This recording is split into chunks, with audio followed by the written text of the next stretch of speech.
All right, let's talk business growth.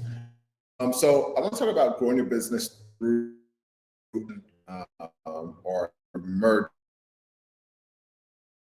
Great call with our holding company members who's doing a merger right now, and we've got a training coming up with the Patreon members that's going to tackle this from a couple different viewpoints. I know a lot of you that are in this channel have um, a business right now, and a lot of times your perspective on acquisitions needs to be a little bit different.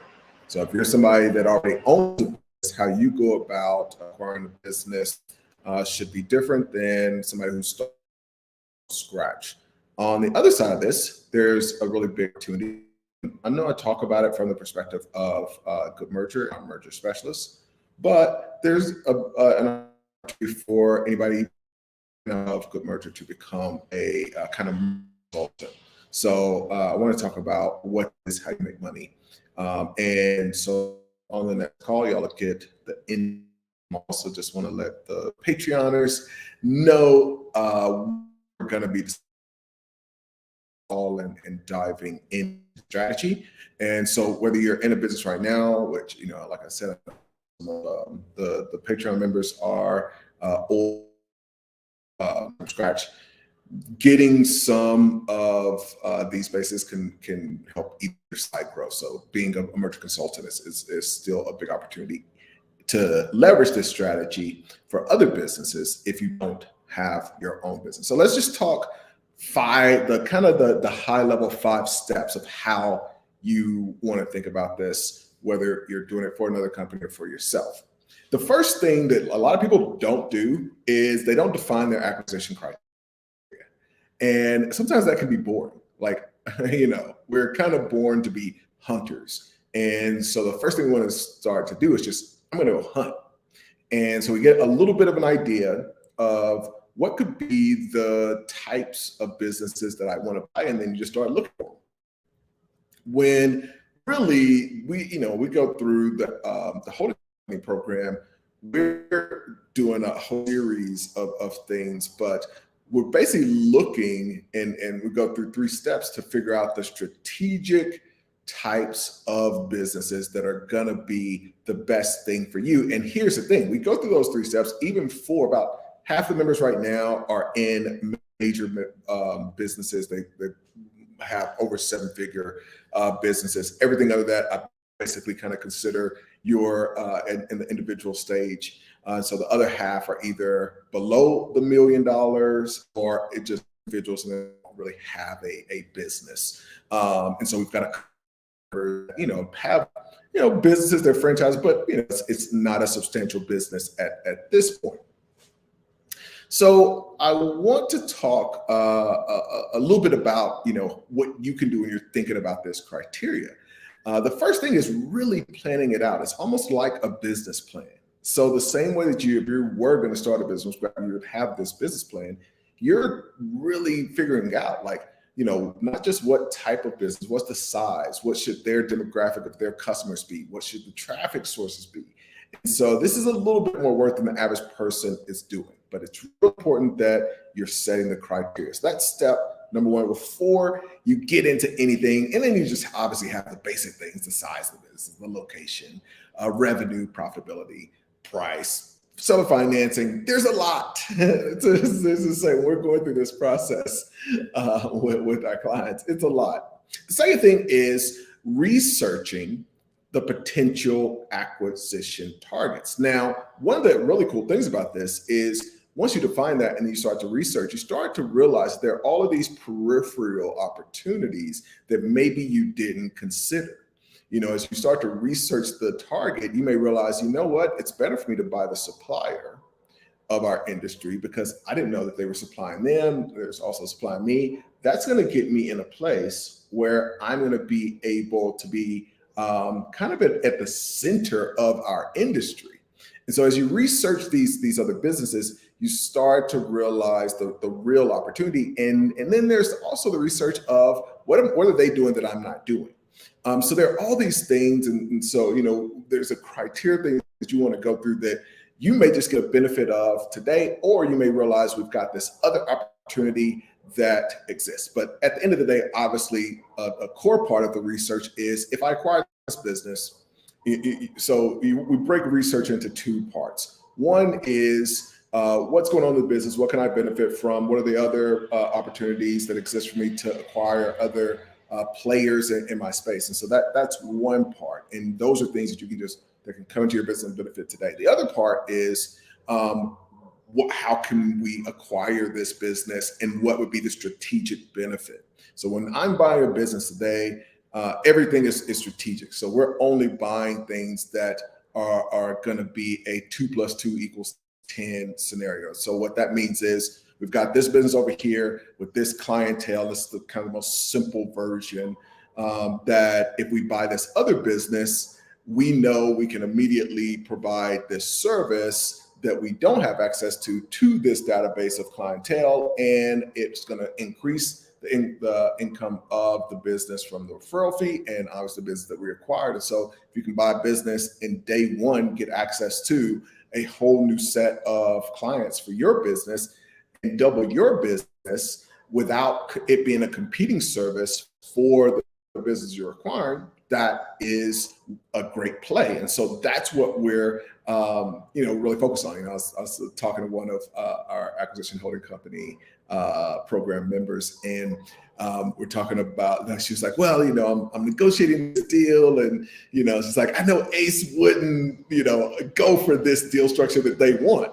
And I'm like, well, that may be the case if it were just me buying the business, but we know the strategic benefit that you're going to get once you buy this thing. So let's just figure out how to get the deal done. Because even what they're talking about, we're going to if we can really double, triple that, then that takes the scenario of me just coming in and buying it based on that single deal. So this is a very different game. The mergers game is very, very different from just the acquisition game, because it's just a great example there. Deals that I would never do as the person that's acquiring the business can make sense all day long in a strategic merger. So that's what you're looking at on the research level. The next thing is evaluating the financials, obviously. So you get the deal, you've done the research, I know how we're going to merge, I'm ready to close. Let's look at the financials, and you're doing your due diligence, you're going through the revenue, the profitability, the cash flow. You want to look at any debt. And one of the things that people don't understand is like their debt is important to you, not because you're going to take it over, but you want to know like what has been going into the business that may not show up on the P&L. So that could affect the reality of the finances. One of the biggest due diligence mistakes that people make. Now we get into the fun, negotiating the deal. Once you identify a potential target, you've kind of done a little bit of due diligence. You'll do more once you negotiate, but you've done some high level due diligence to come up with what should my deal structure be. Now, at this point, you could pull in accountants that, especially if it's not a space that you're familiar with, if not an industry that you're familiar with, you want to get some people that have some expertise or some experience there, and maybe even attorneys. We're working on a deal in Good Merge right now that's in the medical space, and there have just been some different types of due diligence things that are required.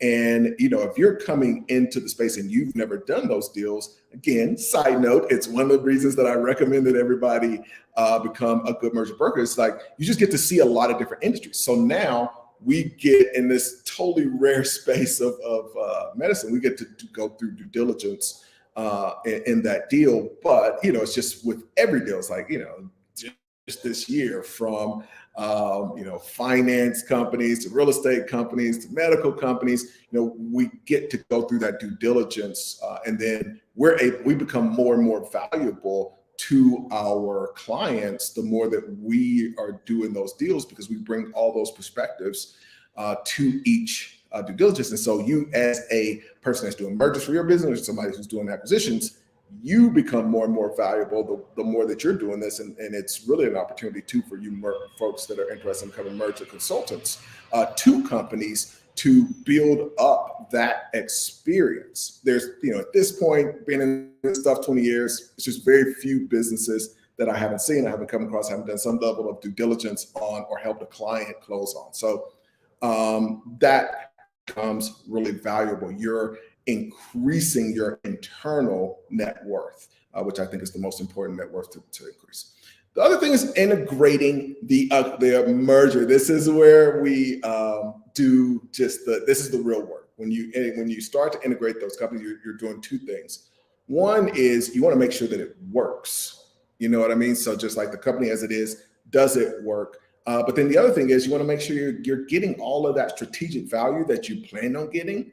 It's great when you're just, these are plans, we're going to be able to do this and cross market and promote, and we're going to leverage these employees in a different way. And all these things become work once you buy the business, you close on a deal, and you start to integrate those. Now, those are at a high level the kind of the process that you're going through. Obviously, you get into the nitty gritty. We're negotiating a deal right now where the seller for one of the folks in the HOCO program wants to do a trial of the merger. And so if you're doing the trial of the merger, that can be a lot of work depending on what that looks like. Because you're literally integrating two companies and they don't have a real financial incentive to make it work. I say it's like a marriage. If you're married to somebody and somebody does something that annoys you, your spouse does something that annoys you, it's like, it's whatever. We got to talk it out. We got to figure it out. I'm in this thing. If you are on a second date and somebody does something that annoys you, it's like, yeah, you know what? I can just walk away from this thing. And so what happens, in those types of scenarios where somebody's like a little bit nervous or they want to have those kind of trials and that kind of thing, is they don't have the financial, they're not married yet. And they don't have the financial incentive, like, hey, I've got to figure this out. So you can end up having to tread lightly, and you're not really getting the full experience, because both people, the same way you don't get the full experience of somebody who you're dating, that same person becomes somebody totally different once you've known them for a year versus the first month. So those are things to understand and consider. Very excited to do this training. All the Patreon folks, you'll get an invite tomorrow. And so start to come up with your questions on either side, whether you're looking to grow your business through merger and figuring out who are those targets, how can I get that deal flow coming to me, that kind of thing, or you're considering becoming a merger consultant and you want to do this for other companies, helping them grow, because nowadays it's getting tougher and tougher to grow your business through marketing. There's way too much competition. The algorithm is changing like crazy. It's a lot better to acquire growth. Just go out and buy the growth you need instead of playing the lottery of Facebook and Instagram marketing. Talk to y'all soon. Be sure to like, be sure to subscribe. And if you're not in